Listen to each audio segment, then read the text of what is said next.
Alright, so before I even get into this video, I just want to quickly say that this is not meant to be me saying that my way of handling my backlog is better or worse than anyone else's. Everyone's minds work differently, and what works for me may not work for you, and vice versa. This is more so just me kind of getting my own opinion out there, because if it can even help one person with their own personal gaming habits and how they handle their backlog, then I feel like it was worth talking about. But with that being said, I just wanted to make this a really short video and split this up into my personal 3 rules of dealing with my backlog. These are just like the 3 bullet points that I have kind of learned work for me, and maybe 1, 2, or all 3 of them will work for you. So with that being said, let's go ahead and get right into it. Rule number 1 is if you are not enjoying a game, then don't feel guilty of dropping it. It is very easy whenever playing a game, at least from my own experience, if you just genuinely are not enjoying the game, whether it's a story-driven one or a more action-based like platformer,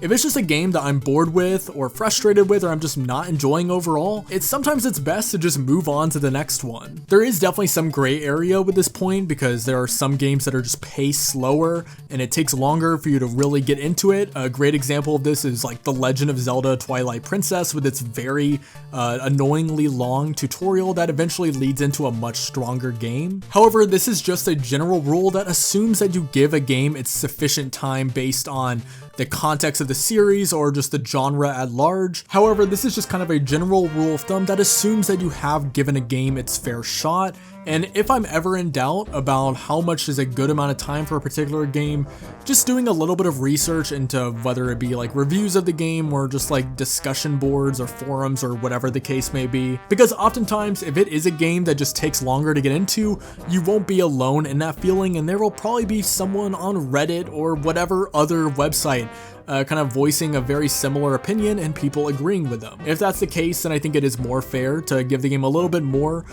time to kind of like soak in.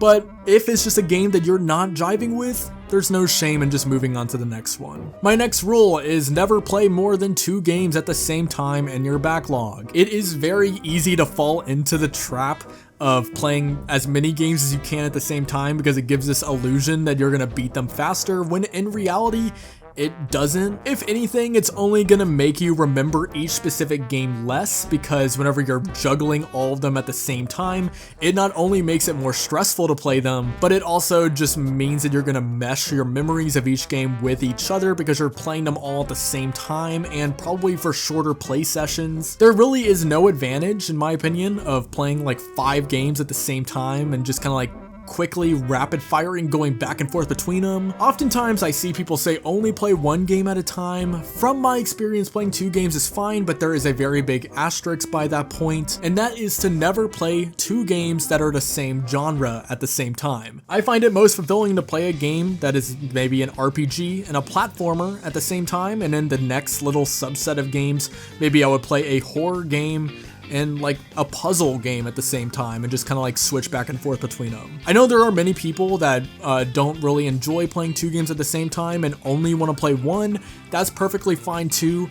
I would definitely not recommend going above 2 games at the same time though, because anything past that, it's just going to get harder and harder to really balance it all together. And finally, my 3rd rule, and probably the one that whenever I realized it didn't work for me, it made the biggest impact in my enjoyment of playing games, and that is to not take notes. And this is definitely one that will not work for everybody. I know there are a ton of people, whether it just be from watching videos or other YouTubers that I've talked to where taking notes works for them, and that's perfectly fine, by the way, if that's you. Every time I've tried to take notes, it ends up making the actual joy of playing games kind of slowly disappear. It starts to feel less like I'm gaming and more like I'm doing homework, and that's just not something that I want to be feeling whenever I'm trying to relax and play games. And especially if you are a content creator, it can be very easy to kind of suck the joy out of the recording process and just like make the you know, like overall flow of playing games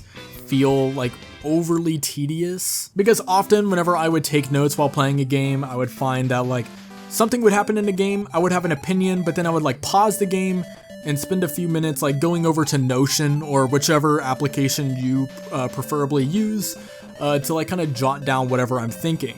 On paper, taking notes while gaming is a really good thing, because it kind of helps you like get whatever thoughts you have on a game down. However, it's just something that I personally stopped doing, and it helps me not only play games quicker, but also just enjoy my overall experience while playing games more. However, one thing I would highly recommend is if you are playing a long story-driven game, whether it be an adventure game, an RPG, whatever the case may be, at the end of a play session, kind of quickly writing down what happened and where you left off. This is less of taking notes and more so of doing general housekeeping, so that way in the event that you go like a few weeks without playing the game and you pick it back up, it's less likely that you're just going to get completely lost and not know where you left off. So those are just my personal 3 tidbits that I keep in mind whenever it comes to playing games. If you are someone that has a different philosophy with how you handle your backlog, I would love to hear about it in the comments, because not only maybe it will help someone else, but it could even maybe resonate with me. Maybe it's something that I didn't think about before, and then if I try it, maybe it'll help me in the future. So it could definitely be beneficial to let me know in the comments. I hope you enjoyed the video, and hopefully someone out there, this may help them with the way that they play games. Thank you so much for watching, and as always, peace out.